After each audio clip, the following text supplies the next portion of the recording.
السلام عليكم ورحمة الله وبركاته.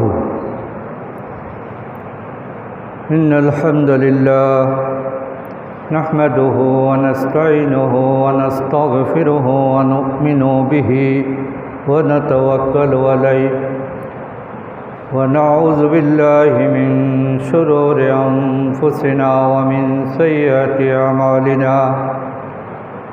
من يهد الله فلا مضل له ومن يضلله فلا هادي له ونشهد أن لا إله إلا الله وحده لا شريك له وأشهد أن محمدا عبده ورسوله الذي أرسله بالحق بشيرا ونذيرا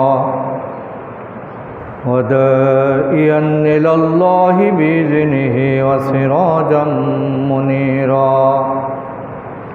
فقد قال الله تعالى في كلامه المجيد وفرقانه الحميد: أعوذ بالله من الشيطان الرجيم.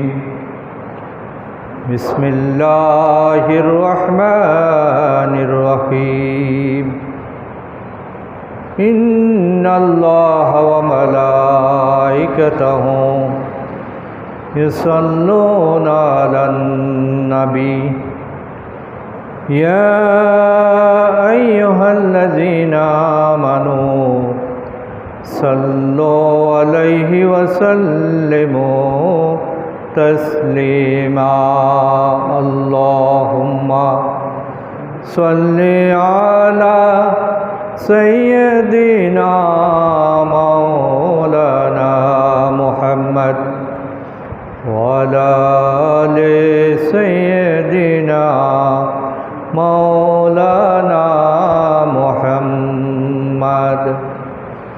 بلغ العلا بكماله كشف الدجى بجماله حسنت جميع خصاله صلوا عليه وآله. اللهم صل على محمد وعلى آل محمد كما صليت على إبراهيم وعلى آل إبراهيم إنك حميد مجيد.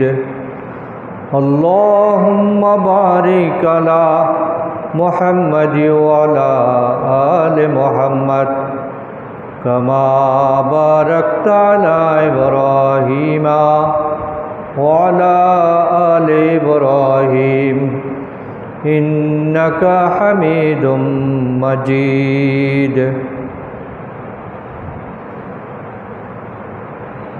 আলহামদুলিল্লাহ, আজ 20শে জুন 23শে জিলহজ 6 আষাঢ় পবিত্র জুমাবার। আমরা মহান আল্লাহ সুবহানাহু ওয়া তাআলার দরবারে লাখো কোটি শুকরিয়া আদায় করি। আল্লাহ তাআলা যথারীতি সালাতুল জুমা আদায়ের উদ্দেশ্যে আমাদেরকে মসজিদ পর্যন্ত আসার সুযোগ দিয়েছেন। আমরা সবাই পড়ি আলহামদুলিল্লাহ। প্রিয় উপস্থিতি, আমরা সূরা আস-সাফের শেষ আয়াতের উপর আলোচনা করছিলাম।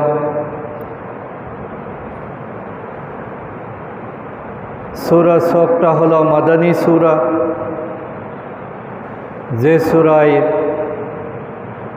অনেকগুলো আয়াত আল্লাহ তাআলা ইয়া আইয়ুহাল্লাযীনা আমানু বলে সম্বোধন করেছেন। ঈমানের দাবি পূরণ করার জন্য রাষ্ট্রীয়ভাবে দিন কায়েম হওয়াটা জরুরি।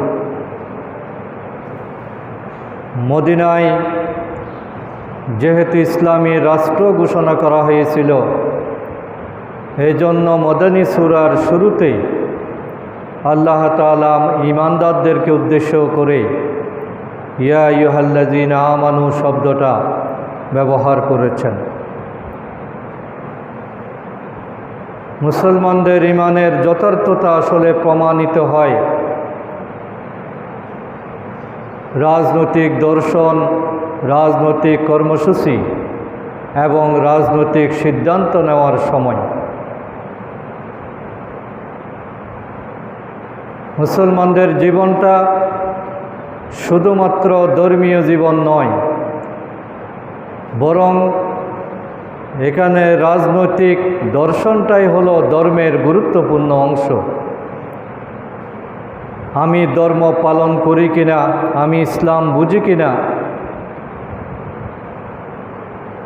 আমি রসুলকে আমার আদর্শ হিসাবে মানি কিনা, এটার উপরেই ঈমানের ভিত্তি নির্ভর করে।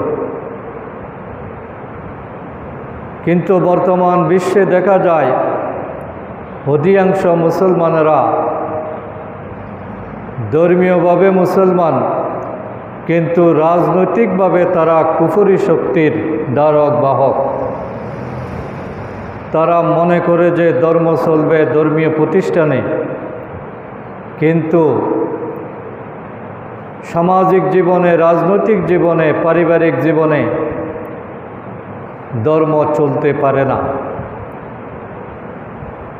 এটাকে তারা নাম দিয়েছে ধর্ম নিরপেক্ষতা, সেকুলারিজম। এই সেকুলারিজম বা ধর্ম নিরপেক্ষতা এটাই আসলে একটি কুফরি মতবাদ।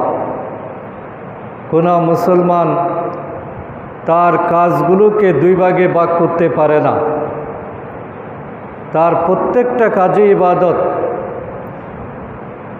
সেটা রাজনৈতিক কর্মসূচি হোক অথবা ধর্মীয় যে কোনো অনুষ্ঠানাদি হোক, সব জায়গায় যদি আল্লাহর সার্বভৌমত্ব, রসুলের আদর্শ এবং ইসলাম অনুযায়ী যদি সেটা না হয়, তাহলে কোনোটাই তার ঈমানের দাবি পূরণ করতে পারে না।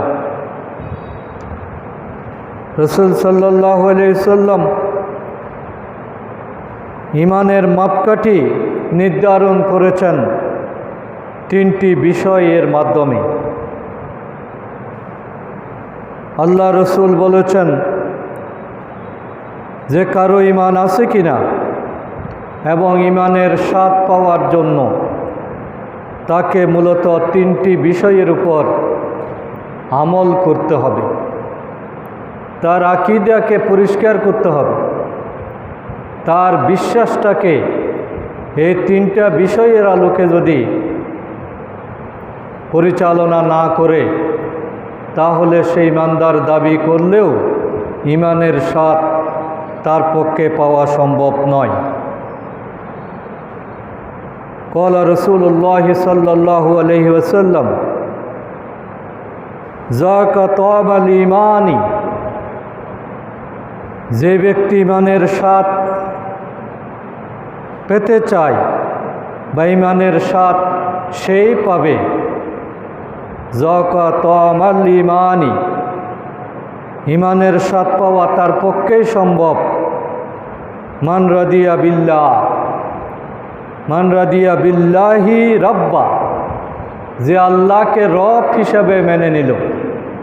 আল্লাহকে রব হিসাবে মানার অর্থ হলো আল্লাহ সার্বভৌম ক্ষমতার মালিক, আল্লাহ একমাত্র ইলাহ, আইনদাতা, বিধানদাতা, হুকুমদাতা, রক্ষাকর্তা, সাহায্যকর্তা, রিজিকদাতা, সব কিছুর মালিক আল্লাহকে মেনে নেওয়া এবং একমাত্র আল্লাহর উপরেই নির্ভর করা। দুনিয়ার কেউ কোনো কল্যাণ করতে পারে না, অপকারও করতে পারে না, এই ধারণাটা হৃদয়ের মধ্যে স্থায়ী করা, এটার নামই হলো ক্বালু রাব্বুনাল্লাহ। আল্লাহকে রব হিসেবে যারা স্বীকার করেছে, মান রাদিয়া বিল্লাহি রব্বা, যে ব্যক্তি আল্লাহকে রব হিসাবে মেনে নিল, ওয়াবিল ইসলামী দীনা, এবং ইসলামকে দিন হিসাবে মেনে নিল, জীবন ব্যবস্থা হবে ইসলাম, রব হবে আল্লাহ, ওয়াবি মুহাম্মাদির রসুলা, এবং মুহাম্মদ সাল্লাল্লাহু আলাইহি সাল্লামকে যে রসুল হিসাবে মেনে নিল, আদর্শ হিসাবে, নেতা হিসাবে যারা গ্রহণ করে সন্তুষ্ট হলো, সেই যেন ঈমানের প্রকৃত স্বাদ পেল। আমরা জানি যে কবরের মধ্যে 3টা প্রশ্ন করা হবে, মান রাব্বুকা ওমান দীনুকা হাজা রজুলুন। এই 3টা প্রশ্নেই কিন্তু আকীদার প্রশ্ন, এবং 3টা প্রশ্নই হলো রাজনৈতিক প্রশ্ন। রাজনৈতিকভাবে যদি এগুলো আমরা গ্রহণ না করি, রাজনৈতিক জীবন ব্যবস্থায় রাষ্ট্রীয়ভাবে এই দর্শনের উপর যদি আমরা না থাকি, তাহলে কবরের এই 3টা প্রশ্নের জবাব দেওয়া যাবে না। কবরে কিন্তু কোনো আমলের প্রশ্ন নেই, কবরের প্রশ্ন হলো আকীদার প্রশ্ন, যে আমার বিশ্বাসটা ক্লিয়ার কিনা, আমার কনসেপ্ট, আমার ধারণা এটা পরিষ্কার কিনা। এটা পরিষ্কার না থাকলে হাজার আমল, নামাজ, রোজা, তাসবিহ, তাহলিল, এইগুলো কিন্তু কবরের প্রশ্নের জবাব দিতে পারবে না। এই জন্য রবকে রব হিসেবে জানা, ইসলামকে দিন হিসেবে মানা, এবং রসুলকে আদর্শ হিসাবে গ্রহণ করা, এটাই হলো কবরের প্রশ্ন থেকে মুক্তি পাওয়া তথা যেখানে সফল হওয়ার উপায়। আমরা কিন্তু এই জায়গায় যথেষ্ট ভুল করি। আমরা অনেক ইবাদত করি, অনেক কষ্ট করি, অনেক দান খয়রাত করি, কিন্তু আবার বাস্তব জীবনে এসে তাগুতের অনুসরণ করি। আমরা ইসলামকে পূর্ণাঙ্গভাবে মানতে চাই না। নেতা হিসেবে দুনিয়ার ভুলে ভরা নেতাদেরকে অনুসরণ করি, আর আল্লাহর জায়গায় আমরা মানুষকে ক্ষমতা দিই, পার্লামেন্টকে ক্ষমতা দিই। আমরা বলি যে সার্বভৌমের মালিক জনগণ, সার্বভৌমত্বের মালিক রাজা রানী, সার্বভৌমত্বের মালিক পার্লামেন্ট, যেগুলো সম্পূর্ণ কুফরি কথা। এগুলো বললে ঈমান থাকবে না। এই জন্য ঈমানের এই মৌলিক কনসেপ্টের ক্ষেত্রে আমরা যাতে কোনো ধরনের ভুল না করি। এবং আল্লাহ তাআলা বলছেন যে তোমার ঈমান থাকতে হবে পরিপূর্ণ আর সন্দেহমুক্ত। আল্লাহ তাআলার কোনো একটা বিধানের ব্যাপারে যদি সামান্য সন্দেহ পোষণ করা হয়, তাহলে তার ঈমান থাকে না। কোনো বিষয় না মানলে গুনাহ হয়, তওবা করলে সেই গুনাহ আল্লাহ মাফ করতে পারেন, কিন্তু সন্দেহ করলে ঈমানের পরিপূর্ণতা আসবে না। আমরা অনেক সময় সন্দেহ করি যে বর্তমান সময়ে ইসলামী অর্থনীতি কি চালু করা সম্ভব, সুদবিহীন কি ব্যাংক চলবে, মিথ্যা কথা না বললে কি ব্যবসা হয়, পর্দা মেনে কি নারীরা চলতে পারবে, রাষ্ট্রীয়ভাবে কি ইসলাম কায়েম করা সম্ভব। এরকম বিভিন্ন প্রশ্ন আমাদের মনে উদয় হয়। কিন্তু আল্লাহ তাআলা বলছেন, তোমরা যদি ঈমানের দাবি করে থাকো, তাহলে এই সন্দেহ থেকে তোমাকে মুক্ত হতে হবে। মুমিনদের বৈশিষ্ট্য সেটাই যে সত্যিকার মুমিন হলো তারাই যারা আল্লাহ এবং তার রসুলের প্রতি ঈমান আনবে। আল্লাহ এবং তার রসুলের প্রতি ঈমান আনা মানে আল্লাহ যা বলেছেন, রসুল যা করেছেন, সেটা পরিপূর্ণভাবে মেনে নেওয়া এবং সে ব্যাপারে কোনো ধরনের সন্দেহ না করা। আল্লাহ তাআলা বলছেন, ইন্নামাল মুমিনুনা আল্লাযীনা আমানু বিল্লাহি ওয়া রাসূলিহি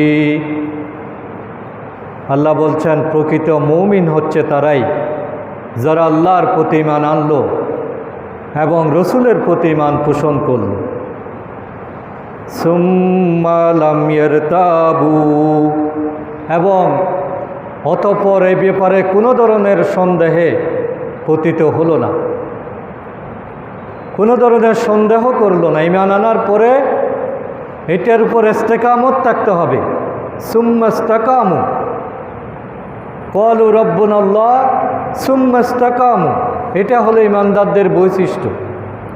তারা ঈমান আনলো, কোনো প্রকার সন্দেহের মধ্যে তারা লিপ্ত হলো না, আর সেই সন্দেহ মুক্ত ঈমান নিয়ে আল্লাহ যেটা কর্মসূচি বলেছেন, আল্লাহ মানব জাতিকে, মুসলিম জাতিকে কুনতুম খায়রা উম্মাতিন উখরিজাত লিন্নাস, মানব জাতির শ্রেষ্ঠ সৃষ্টি হিসাবে আল্লাহ তাআলা মুসলমান জাতিকে যে দায়িত্ব দিলেন, ওয়াজাহাদু বিআমওয়ালিহিম ওয়া আনফুসিহিম ফি সাবিলিল্লাহ, তারা আল্লাহর রাস্তায় ধন সম্পদ এবং জীবন দিয়ে জিহাদ করে, লড়াই করে, নিজেদেরকে আল্লাহর রাস্তায় নিয়োজিত করে। আল্লাহ বলছেন এভাবে আল্লাহর প্রতি ঈমান, রসুলের প্রতি ঈমান এবং কোনো ধরনের সন্দেহ না রেখে আল্লাহর পথে জিহাদ করা জানমাল দিয়ে, উলাইকা হুমুস সাদিকুন, এরাই সত্যবাদী। ঈমানের সত্যতা তাদের এই কর্মসূচির মাধ্যমেই সত্যিকারভাবে যাচাই হবে। এই জন্য আল্লাহ তাআলা ঈমানদারদেরকে উদ্দেশ্য করেই সূরা সফের 14 নম্বর আয়াতে আল্লাহ তাআলা ঘোষণা করেছেন, ইয়া আইয়ুহাল্লাযীনা আমানু কুনু আনসারাল্লাহ, হে ঈমানদারগণ, তোমরা আল্লাহর সাহায্যকারী হয়ে যাও। আল্লাহর সাহায্যকারী হয়ে যাওয়া, এই কথাটা আমাদের কাছে একটু ব্যতিক্রমধর্মী মনে হয়, যে আল্লাহকে সাহায্য করা মানে কি? পৃথিবীর সকল কিছুর মালিক আল্লাহ, আর সবাইকে আল্লাহ সাহায্য করেন। আর আল্লাহ তাআলা এখানে বলছেন যে তোমরা আল্লাহকে সাহায্য করো, তোমরা আনসারুল্লাহ হয়ে যাও, আল্লাহর সাহায্যকারী হয়ে যাও। তাহলে আল্লাহকে সাহায্য করা মানে হলো আল্লাহর দ্বীন প্রতিষ্ঠার জন্য নিজেকে নিয়োজিত রাখা। আল্লাহর দ্বীন প্রতিষ্ঠার কাজটা যে কত দামি, এই আয়াত থেকেই সেটা প্রমাণিত হয়। অন্য কোনো আমলের ক্ষেত্রে, অন্য কোনো ইবাদতের ক্ষেত্রে আল্লাহ তাআলা বলে নাই যে তোমরা নামাজ পড়ো আমাকে সাহায্য করো, তোমরা রোজা রাখো আমাকে সাহায্য করো, তোমরা হজ করো আমাকে সাহায্য করো, এই কথা কিন্তু আল্লাহ বলেন নাই।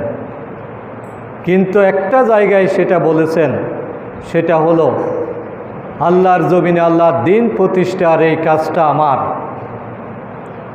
অন্যান্য সৃষ্ট জীবের উপর আমি অটোমেটিক ইসলাম কায়েম করে দিয়েছি।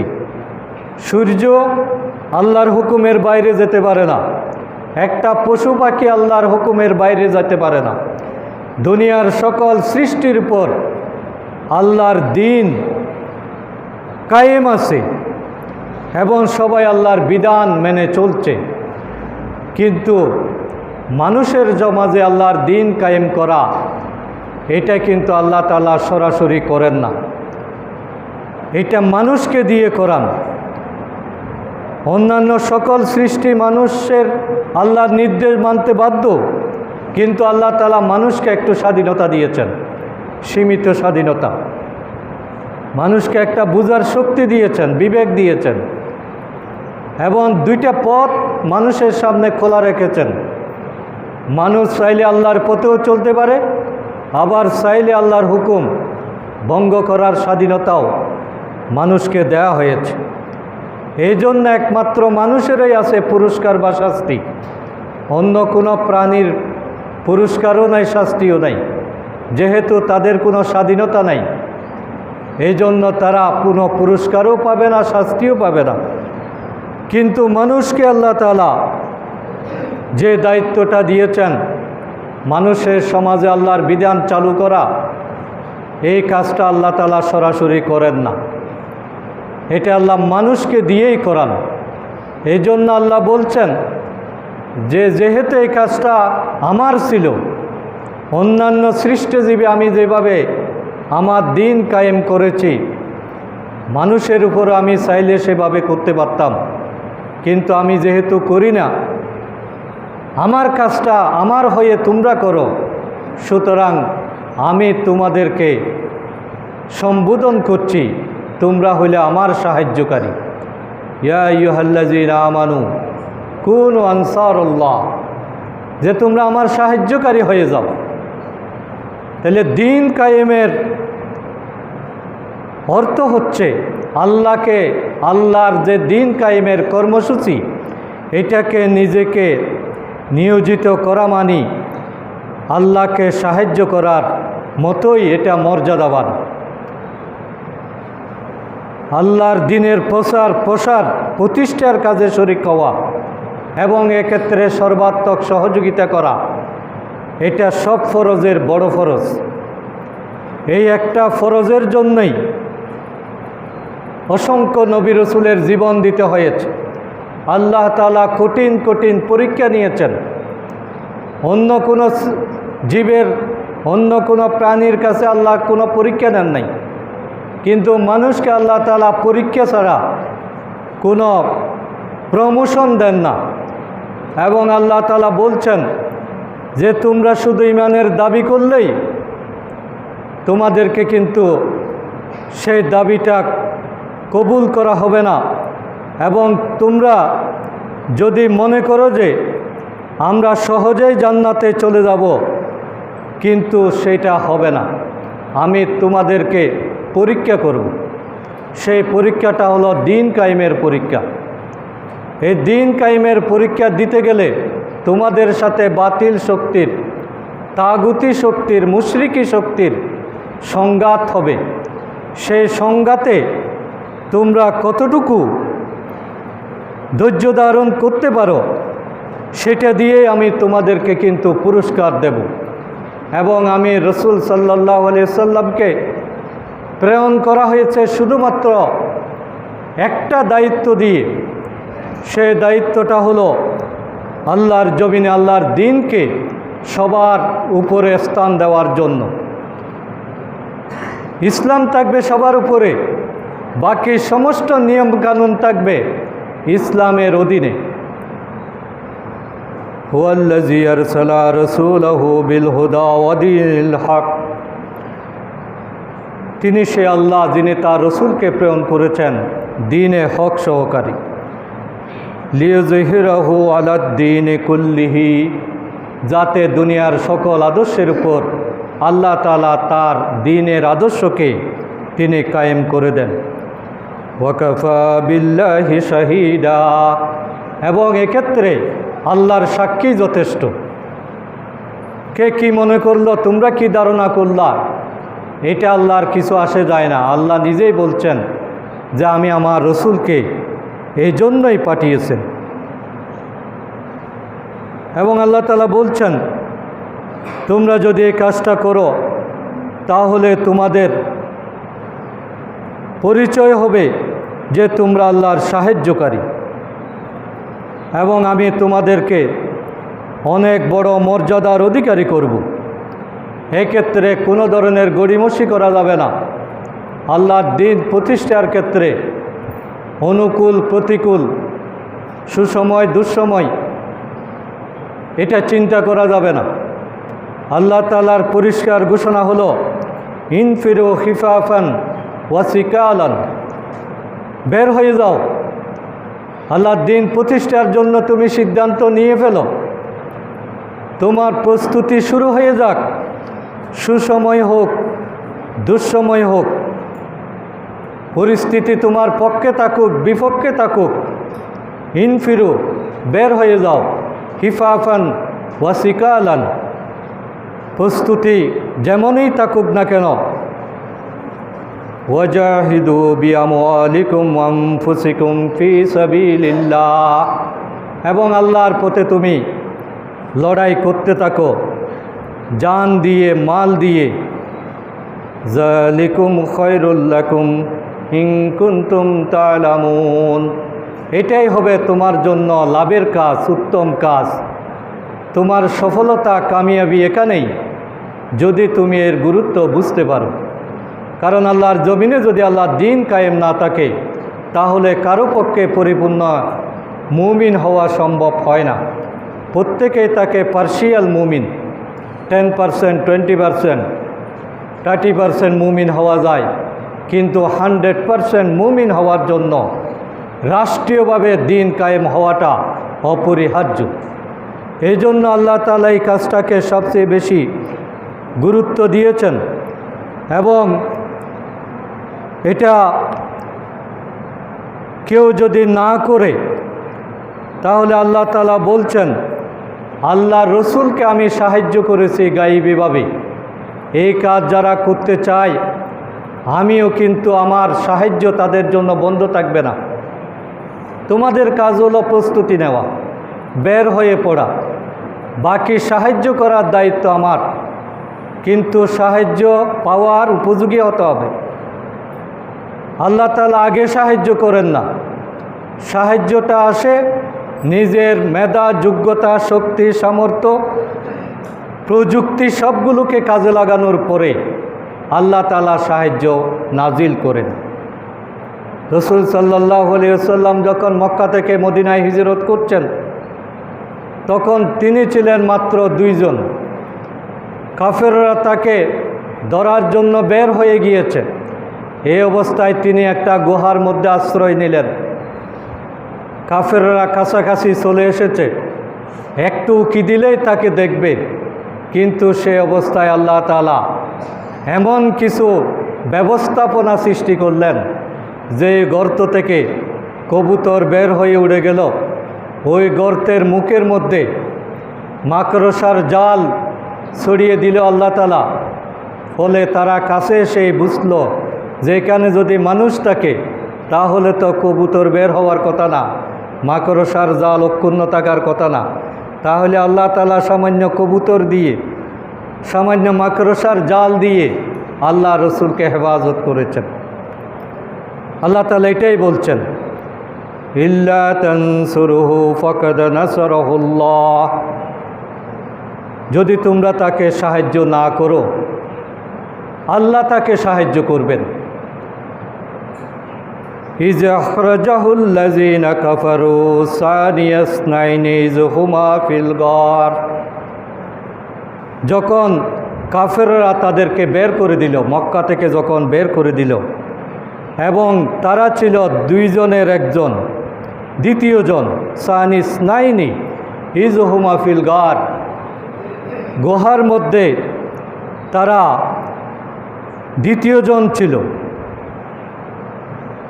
ইয ইয়াকুলু লিসাহিবিহি লা তাহজান ইন্নাল্লাহা মা'ানা, যখন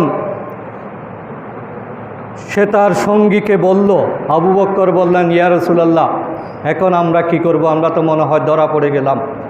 কিন্তু আল্লাহ রসুল বললেন, লা তাহজান, আবু বকর ভয় পেও না, কোনো দুশ্চিন্তা করো না, ইন্নাল্লাহা মা'ানা, আল্লাহ নিশ্চয়ই আমাদের সাথে আছেন, আল্লাহ আমাদেরকে ছেড়ে যান নাই।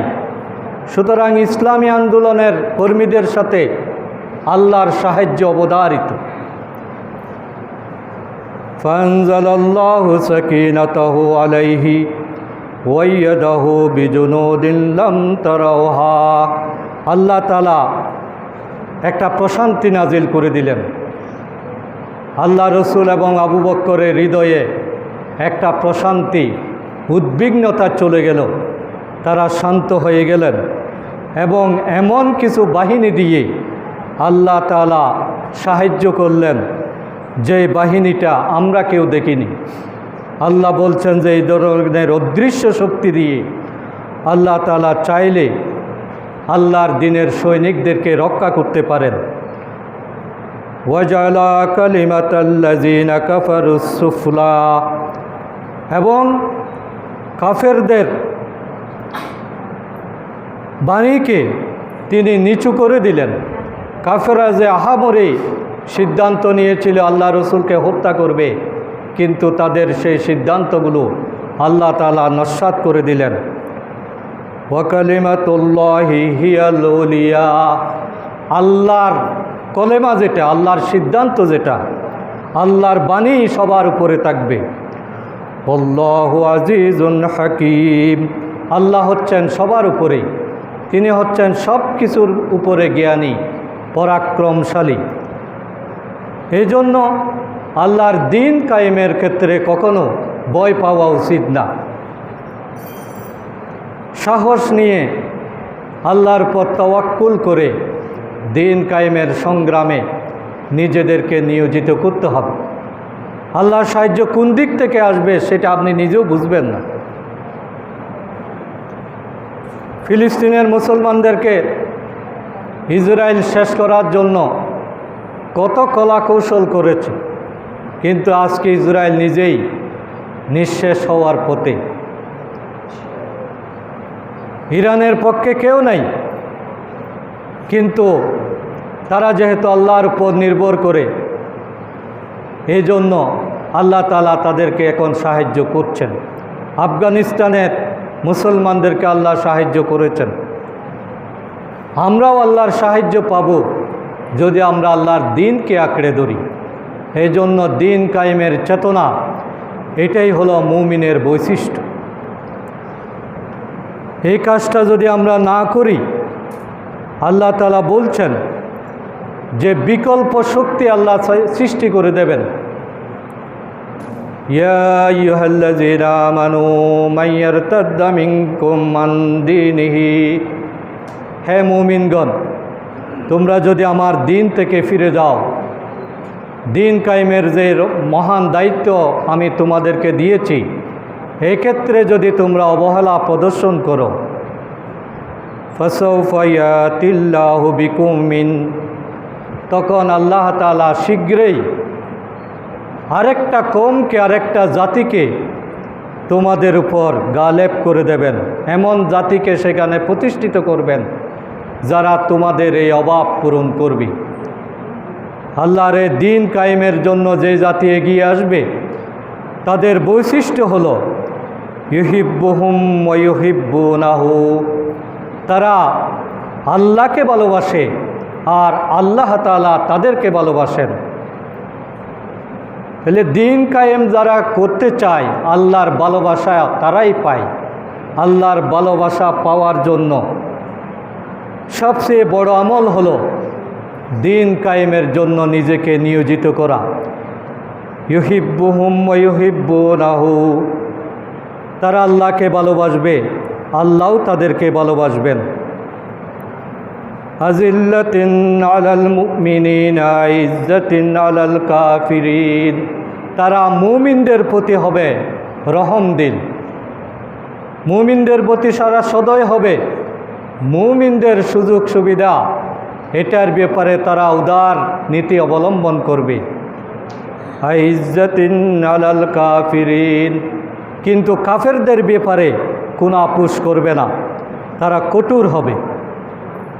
তাইলে মুমিনের বৈশিষ্ট্য হলো রহমা বাইনাহুম, তারা পরস্পর হবে রহমদিল, আর কাফেরদের ব্যাপারে তারা হবে কঠোর। এখানেও আল্লাহ তাআলা এই কথাটাই বলেছেন, ইউজাহিদুনা ফি সাবিলিল্লাহ, তারা আল্লাহর পথে লড়াই করতে থাকবে।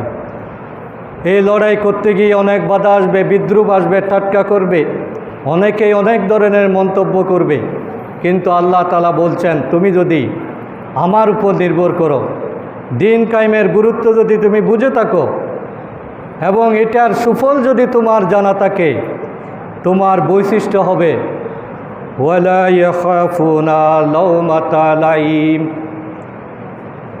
তুমি কোনো কিছু পরোয়া করবে না, কোনো ধরনের নিন্দা, কটু বাক্য অপপ্রচার, এটা তোমার মিশনকে ক্ষতিগ্রস্ত করতে পারবে না। ওয়ালা ইয়াখাফু, কোনো ধরনের ভয় নাই, দুশ্চিন্তা নাই, পিছুটার নাই, একদম ফরওয়ার্ড স্ট্রেট কাট। যেটাকে সত্য মনে করেছে দুনিয়ার কেউ স্বীকার না করুক, এই পথে সে অটল থাকবে, আল্লাহর উপর নির্ভর করবে। ওয়ালা ইয়াখাফুনা লাউমাতা লাইম, কোনো ধরনের তারা কটাক্ষকারীর কটাক্ষকে, অপপ্রচারকে তারা ভয় করবে না। যালিকা ফাদলুল্লাহি ইউতিহি মান ইয়াশা, আল্লাহর অনুগ্রহ, আল্লাহ যাকে অনুগ্রহ করেন, আল্লাহর দয়া যার উপর আছে, আল্লাহ তাআলা তাকে এই কাজটা করার সুযোগ দেন, এটা তাকে দান করেন। এইভাবে নির্ভয় হওয়া, সাহসী হওয়া, রহমদিল হওয়া, কাফেরদের ব্যাপারে কঠোর হওয়া, দিন কায়েমের জন্য নিজেকে নিয়োজিত রাখা, এটা আমার নিজস্ব কোনো কৃতিত্ব না, এটা আমার কোনো বাহাদুরি না। এটা দ্বারা যাতে আমরা অহংকার না করি, আমরা যাতে নিজে আত্মপ্রসাদ অনুভব না করি, নিজেদেরকে কোনো কিছু নিজের কৃতিত্ব জাহির করার চেষ্টা না করি, এই জন্য আল্লাহ বলছেন সবটাই হলো যালিকা ফাদলুল্লাহি ইউতিহি মান ইয়াশা, আল্লাহ যাকে চান আল্লাহ তাকে নিয়ামতটা দেন, এই রহমটা ওই বান্দার উপর আল্লাহ করেন। সুতরাং দিন কায়েমে শামিল হতে পারা, এটাও আল্লাহর একটা রহমতের নিদর্শন। আল্লাহ যাকে পছন্দ করেন তাকে এই কাজ করার সুযোগ দেন। আল্লাহু ওয়াসিউন আলিম, কারণ আল্লাহ হচ্ছেন প্রাচুর্যময়, আল্লাহ সর্বজ্ঞ। আল্লাহর পথে এইভাবে যদি আমরা শামিল হতে পারি, আল্লাহ বলেছেন তোমরা আমার কাছাকাছি চলে আসবে। আমরা সবাই আল্লাহর কাছে যেতে চাই, আল্লাহর নৈকট্য পেতে চাই, আল্লাহ আমাদের উপর রাজি হোক, এটা আমরা সবাই কামনা করি। এই জন্য কত কষ্ট করি, কত ইবাদত করি, কত দান খয়রাত করি, কত পরিশ্রম করি, কত ভালো কাজ করার চেষ্টা করি। সমস্ত কাজের উদ্দেশ্য হলো আল্লাহ যাতে আমার পছন্দ করেন, আমি যাতে আল্লাহর কাছাকাছি যাই। কিন্তু আল্লাহ তাআলা বলে দিয়েছেন, তুমি কি আমার কাছে আসতে চাও, আমার পছন্দ নিয়ে হতে চাও, তাহলে আমি তোমাকে একটা কর্মসূচি দিচ্ছি, একটা পথ বলে দিচ্ছি, সেই পথে তুমি অ্যাডভান্স হও, তুমি আমার নৈকট্য পেয়ে যাবে, তোমার আর আমার মধ্যে কোনো দূরত্ব থাকবে না, আমার সাহায্য তোমার জন্য অবধারিত, আমার সন্তুষ্টি তোমার জন্য সুনির্দিষ্ট। আল্লাহ তাআলা সেই পথটা আমাদেরকে বলে দিচ্ছেন। ইয়া আইয়ুহাল্লাযীনা আমানুত্তাকুল্লাহ, হে মানুষেরা, হে ইমানদারেরা, যারা ইমান দাবি করো, তোমরা আল্লাহকে ভয় করতে শিখ। তাকওয়া হলো আল্লাহর কাছাকাছি যাওয়ার সবচেয়ে বড় মাধ্যম। আর তাকওয়া কোনো মৌখিক স্বীকৃতির নাম নয়, এটা হলো আমলের বিষয়। কোনটা ইয়েস কোনটা নট, এটা বুঝতে পারাটাই হলো তাকওয়া। যেটা আমার জন্য করা প্রয়োজন সেটা করা, আর যেটা বাদ দেওয়া প্রয়োজন সেটা পরিহার করা, এটার নামই তাকওয়া। রমজানের দিনে না খাওয়াটা তাকওয়া, আবার ঈদের দিন খাওয়াটা হলো তাকওয়া। বিয়ে করাটা হলো তাকওয়া, আর জেনা থেকে বেঁচে থাকাটা হলো তাকওয়া। হালাল ব্যবসা করাটা তাকওয়া, হারাম থেকে বেঁচে থাকাটা তাকওয়া। মানুষের উপকার করাটা তাকওয়া, মানুষকে কষ্ট না দেওয়াটা তাকওয়া। তাকওয়ার বিষয়টা হলো একেবারে পুরো জীবনের সমস্ত আমলকে নিয়ে যেটা পরিচালিত হয়।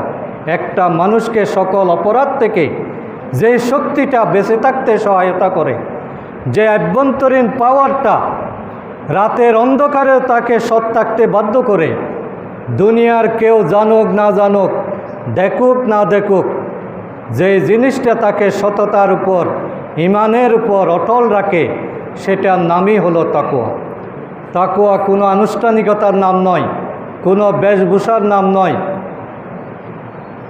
কোনো ধরনের বাহ্যিক কোনো আমলের নাম নয়। এটার আসল স্থানটা হলো হৃদয়ে। হৃদয়ে যদি আল্লাহর ভয়কে জায়গা করে দেওয়া না যায়, তাহলে ওই ব্যক্তিকে মুত্তাকি বলা যায় না। এই জন্য আল্লাহ তাআলা বলছেন, তোমরা যদি সফল হতে চাও, ইয়া আইয়ুহাল্লাযীনা আমানুত্তাকুল্লাহ, এই কথাটা অনেক জায়গায় বলেছে যে তোমরা আল্লাহকে ভয় করতে শিখো। আর সে বইয়ের সবচেয়ে বড় প্রমাণ হলো ওয়াবতাগু ইলাইহিল ওয়াসিলাতা, তোমরা আমার নৈকট্য লাভের উপায় তালাশ করতে থাকো।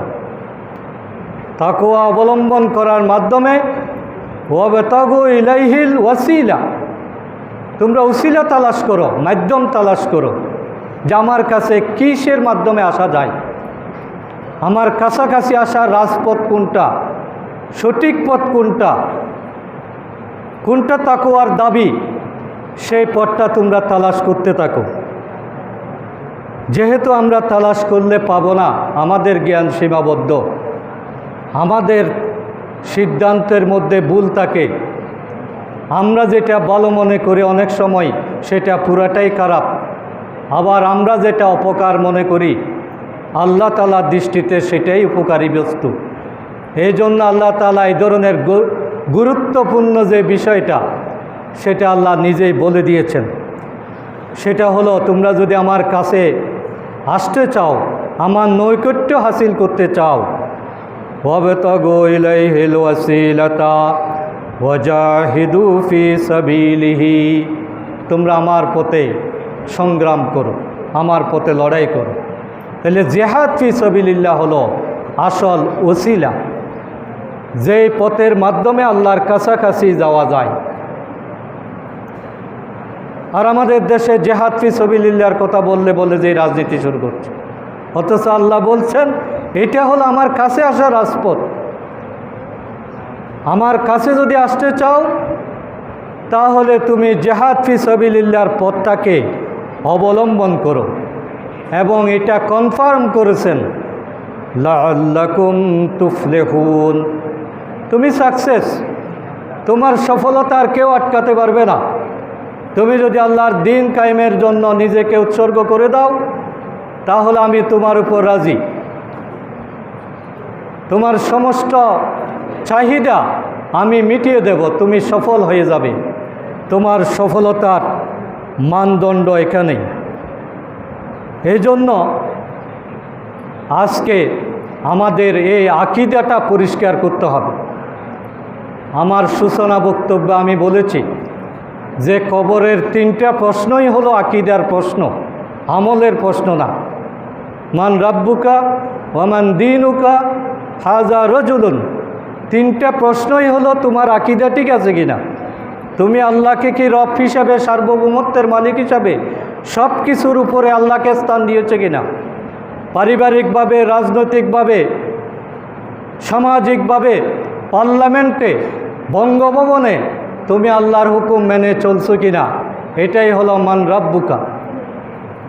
এটা যদি তুমি জবাব দিতে পারো, পাস। ওয়ামান দীনুকা, তোমার দিন কোনটা, দিন মানে ইসলামকে পরিপূর্ণভাবে মানা, ইসলামকে আংশিক মানলে হবে না, ইসলামকে পরিপূর্ণ মানাটাই ইসলাম। যদি আংশিক মানা হয় সেটা মুনাফিকি। মুমিনের বৈশিষ্ট্য হলো তারা এটাকে পুরোপুরি মেনে নিবে। আল ইয়াউমা আকমালতু লাকুম দীনাকুম, আমি পরিপূর্ণ দিন তোমাদেরকে দিয়েছি। আল্লাহ কোনো অপূর্ণাঙ্গতা রাখেন নাই। আর পরিপূর্ণ দিন মানে হলো ওয়াতমামতু আলাইকুম নিয়ামতি, তোমাদের উপর আমার নিয়ামতও পরিপূর্ণ। পরিপূর্ণ দিন মানবে আর পরিপূর্ণ নিয়ামত তোমরা পেয়ে যাবে। দিনের যে অংশটা তুমি বাদ দেবে, নিয়ামত থেকে বঞ্চিত হবে। আর তোমার চলার পথ হিসাবে ওয়ারাদিতু লাকুমুল ইসলাম আদিনা, আমি তোমার একমাত্র জীবন দর্শন হিসাবে, তোমার জীবন ব্যবস্থা হিসাবে আমি ইসলামকে মনোনীত করলাম। ইন্নাদ দীনা ইনদাল্লাহিল ইসলাম, একমাত্র দিন ইসলাম। এই জন্য এটাকে আংশিক মানা যাবে না। কবরের ওই প্রশ্নের জবাব যদি আমরা দিতে চাই, আমাদেরকে ইসলামের পুরোপুরি অনুসরণ করতে হবে। ইয়া আইয়ুহাল্লাযীনা আমানু উদখুলু ফিস-সিলমি কাফা। ইমানদার যদি দাবি করো তুমি ইসলামের মধ্যে পুরোপুরি দাখিল হয়ে যাও, যদি দাখিল না হও ওয়ালা তাত্তাবিউ খুতুওয়াতিশ শয়তান, যে অংশটা তুমি বাইরে রাখবে এটা হয়ে যাবে শয়তানের অনুসরণ। পরিবারের যতটুকু ইসলাম মানে ওটা আল্লাহর অনুসরণ, আর পারিবারিকভাবে যদি একটু বাদ দেওয়া হয় তাহলে সেটা শয়তানের অনুসরণ। রাজনীতিতে যদি ইসলাম মানা হয় আল্লাহর অনুসরণ, আর রাজনীতিতে যদি ইসলাম থেকে অন্য কোনো দর্শন মানা হয় সেটা শয়তানের অনুসরণ। সুতরাং আমরা কারো না কারো অনুসরণ করি, হয়তো আল্লাহর অনুসরণ অথবা শয়তানের অনুসরণ। কিন্তু আমরা যদি কবরের প্রশ্নের জবাব দিতে চাই, মান রব্বুকা ওয়ামান দীনুকা হাজা রজুলুন, তাহলে তোমার নেতা রসুল কিনা? এখানে যদি আমার নেতা, তোমার নেতা, অমুক নেতা, সমুক নেতা বলি, আমরা যদি বিশ্বনবী মুস্তফা এই স্লোগানটা যদি হৃদয়ে ধারণ করতে না পারি, কবরের ওই প্রশ্নের জবাব দেওয়া যাবে না। আর কবরের প্রশ্নগুলো এত জটিল, ওখানে 100-এ 100 পেতে হবে। দুনিয়ার পরীক্ষায় 33 পাইলে পাস, 40 পাইলে পাস, কিন্তু কবরের পরীক্ষায় 99 পাইলেও ফেল, সেখানে 100-তে 100 পেতে হবে। তাহলে আমি ধর্মীয় ক্ষেত্রে একটা মানলাম, রাজনৈতিক ক্ষেত্রে মানলাম না, আমি মসজিদে মানলাম, পার্লামেন্টে মানলাম না, দুনিয়ার নেতাকে নেতা মানলাম, রসুলকে নেতা মানলাম না, কবরের এই 3টা প্রশ্নে পাস করা যাবে না। কবরে 100-এ 100 নাম্বার না পেলে পুরা ফেল, ওখানে আর কোনো মুক্তি নাই, ওখান থেকে আপনার জাহান্নামের শাস্তি শুরু। সুতরাং দুনিয়ার এই রাজনৈতিক চেতনা, রাজনৈতিক আকীদা, এটা পরিষ্কার করা অতীব জরুরি। এটার উপর আপনার সারা জীবনের সমস্ত আমলের সুফল নির্ভর করছে। আকীদার প্রশ্নে যদি আমরা স্পষ্ট না হই, শত আমল আমাদেরকে মুক্তি দিতে পারবে না। এই জন্য আসুন আমরা কোরআনকে সত্যিকারভাবে বোঝার চেষ্টা করি, ইসলামের দর্শনটা জানার চেষ্টা করি, আল্লাহ রসুলের সিরতকে কোরআন দিয়ে বোঝার চেষ্টা করি। আল্লাহ তাআলা আমাদের সকলকে কবুল করুন। সুবহানাকাল্লাহুম্মা ওয়া বিহামদিকা আশহাদু আল্লা ইলাহা ইল্লা আনতা আস্তাগফিরুকা ওয়া আতুবু ইলাইক।